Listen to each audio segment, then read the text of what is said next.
Ég hefði ákveðið að hlýða kalli allmargra sjálfstæðismanna og vera í framboði til formanns Sjálfstæðisflokksins á landsfundi nú í mars. Þorsteinn Pálsson hlaut 651 atkvæði eða 46,9%. Davíð Oddsson hlaut 733 atkvæði eða 52,8%. Þeir sem störfuðu með Davíð Oddsssyni sem ráðherrar í ríkisstjórninni hafa allir eina sögu að segja. Hún að Davíð hafi verið alveg sérstaklega traustur og góður í samstarfi.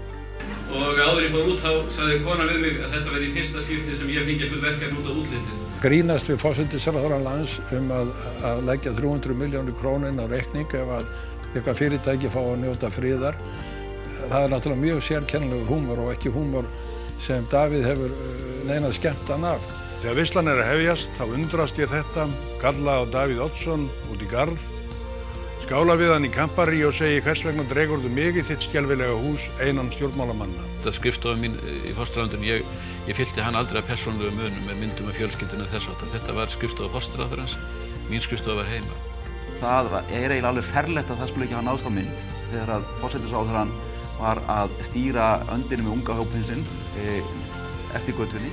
Hér var mynduð hreyfing gegn ráðhúsi við Tjörnina og þessi hreyfing nefndi sig Tjörnin lifi og þá sagði Davíð að hann vildi hrinda af stað annarri hreyfingu sem ætti að heita Tjörnin lengi lifi og með því sló hann vopnin aftur úr höndum sinna andstæðinga.